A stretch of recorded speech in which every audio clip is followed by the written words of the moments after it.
Fantastic Four First Steps is the welcome reboot of the MCU that we all hoped it would be. I caught the movie last night here at IMAX Melbourne for the preview screening, and I was so happy with the result of this. There was so much riding on this movie being good, and I have so many thoughts. This is going to be a video where I kind of just dump a lot of my thoughts into one stream of consciousness thing, so bear with me, but man, okay, let's just get into it because I have so much to say. What's up guys, Mike here, welcome back to the channel. Hey, this is probably my first video going up since I crossed 10k subs. So I will do a proper video about that soon, but I wanted to say thank you so much to anyone who's checked out my channel and subscribed. I really I'm so grateful. Okay, so I am a huge Fantastic Four fan. I've read a bunch of the comics, and to be honest, I'm a big fan of the 2005 Fantastic Four film with Michael Chiklis, Jessica Alba, Ian Griffith, and Chris Evans. I know that movie is often looked at pretty negatively, but I was a kid when it came out, and I just genuinely fell in love with these characters. I loved the powers.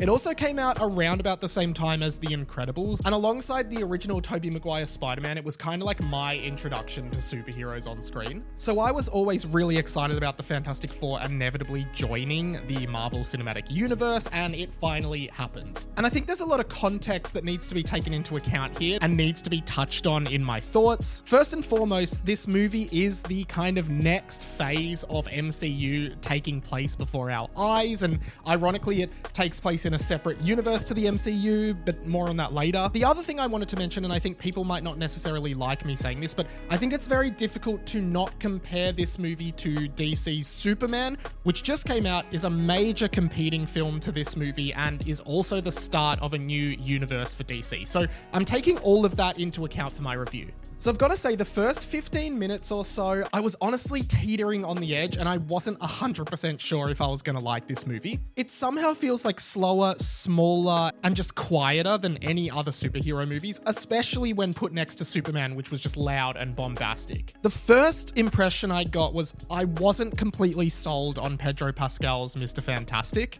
I don't know exactly what it was, but at first it was really throwing me and I couldn't get into it. But as the movie went along, I warmed on the character a lot. I still think Mr. Fantastic might have been the weakest character in the movie, but I want to get to that later. Because I do want to touch on the really strong characters, and I've got to say, Sue Storm is the triumph of this film. And again, this is a thought dump kind of review, so I'm going to be jumping around a bit, but comparing this movie in 2025 to 20 years earlier, 2005, with Jessica Alba versus Vanessa Kirby playing Sue Storm. The 2005 movie is really a product of its time, where the Invisible Woman is quite sexualized and often used as like comedic relief and like, oh, she's naked because her invisibility powers or whatever. Like that happens in both movies. I think it shows in a way how far like Hollywood has come, that now like Sue Storm is like the figurehead, strong character. Like, yes, she is still really maternal in this, but Vanessa Kirby really captures this strong, steadfast woman who just like knows what she has to do and like is willing to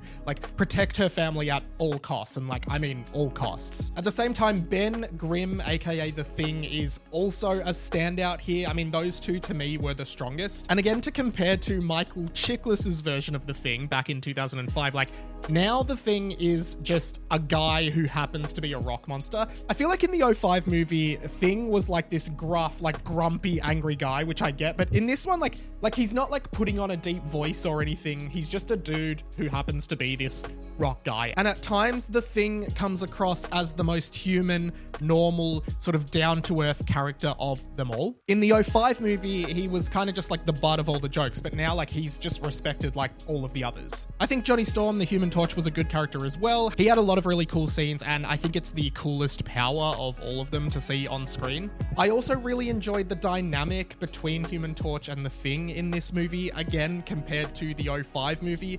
In the 05 movie, it was just Johnny bullying Ben and Ben getting angry. In this one, they're like clearly friends with mutual respect, and they just like banter together and have fun. And I thought it was much better in terms of the team dynamic. And that's what I really want to get onto, because this movie, which is like, it's just under 2 hours in length, it was a really good length, but it has so much going for it in that there are times where this movie feels like an action blockbuster film. There is times where it feels like a creepy space horror film. You know, when they go into space and meet Galactus, like, I think it's an incredibly menacing and scary moment. Like, Galactus is a really terrifying satisfying villain in this, and I really, really enjoyed like some of the space chase scenes, and there were elements of like obviously sci-fi Star Wars space battles and the Silver Surfer's there, more on that later. But then you come back to Earth, and then like there's elements of it being like a disaster kaiju film when Galactus comes to Earth, and that's awesome as well. Like you really feel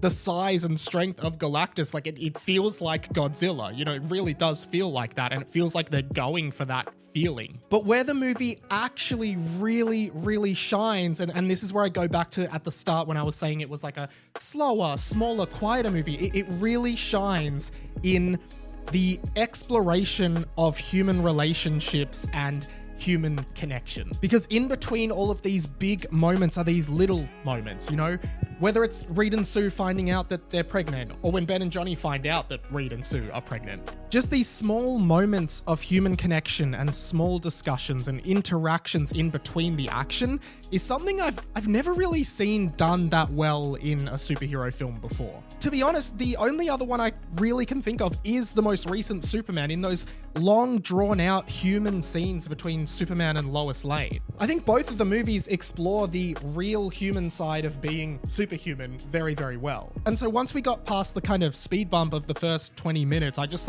was completely consumed by this world. I loved the Silver Surfer as a character. I think the character generally is so amazing and just so interesting. I'd love to explore some more of the comics of Silver Surfer now. And the whole premise of Franklin Reed being like what Galactus needs is really fascinating. It puts the Fantastic Four in this absolutely like really scary and intimidating moral decision, or moral quandary, I guess, where they have to decide if they're going to give up their child to placate Galactus, which is, of course, something no parent could possibly consider doing. But then it kind of becomes the entire world versus this one boy, and you're kind of in this trolley problem where it's like, do you save all the people or one person? Like, do you sacrifice one person to save the greater good, or do you sacrifice everyone and don't do it and try to defeat Galactus? Like, there was so much introspection there, so much human introspection, and so much exploration of the Fantastic Four maybe not being good enough to do this. Of course, ultimately they are successful, and maybe we'll head into more major spoilery territory here. Johnny Storm is prepared to make the ultimate sacrifice to save Franklin Richards from Galactus, but is stopped at the last moment and saved by the Silver Surfer, who sacrifices her own life after Johnny Storm finds out the truth behind her origins. She was a scientist on her own planet who actually sacrificed herself to Galactus to save her planet. So I guess she ends up making the ultimate sacrifice after Johnny kind of relates to her and confronts her. It's a beautiful moment, the Silver Surfer makes this moral decision and sacrifices herself, and it's really, really cool to watch on screen. That final battle with Galactus where we see all the Fantastic Four using their powers, like, we didn't get heaps of Mr. Fantastic stretch powers till the end of the movie, and it was really, really cool. There is a fake out at the end where Invisible Woman dies but comes back to life through the power of baby tears. Ironically, it reminded me a lot of Ash Ketchum's fake death in Pokemon the first movie, where Pikachu cries and all the Pokemon cry and wake Ash up. Power of friendship and love, guys. It's unbeatable. Funnily enough, my girlfriend who saw the movie with me is a healthcare professional, and she was laughing during the scene where Reed is crying and trying to resuscitate Sue Storm. She said that she thought the CPR was really, really bad and a really bad on-screen example of how to do CPR, and she thinks it might become a meme, like it was that bad. So maybe keep an eye out for that. I just thought I'd mention it because it was funny. Staying alive, staying alive. There is a mid and post-credit scene. The mid-credit scene is our first look, I guess, at Doctor Doom. It's set 4 years after the movie, and we see Sue Storm and I guess a 4-year-old Franklin reading a book. She goes to pick up another book, and when she comes back, Doctor Doom is staring at the baby. Now, we don't see Doctor Doom's face, but we do know it is Robert Downey Jr. in that costume. And interestingly, I wasn't really sure how this movie was going to end, because we saw in the post-credit scene of Thunderbolts that the Fantastic Four were at some point going to enter the current MCU. That doesn't happen in this movie, so I guess that's all gonna go down in Avengers Doomsday, probably. The post-credit scene is actually just like a pretend animated intro or opening theme for like the Fantastic Four cartoon in this world. And the theme actually does have the iconic score theme from this where it's like Fantastic Four. That was my impression and that was probably really bad. I mean, to be honest, you could probably skip the post-credit scene if you are going out to see this anytime soon. And this is my thought dump of the movie. Honestly, I loved it. I'm so excited for what's next. Marvel is really back after Thunderbolts and Fantastic Four now, and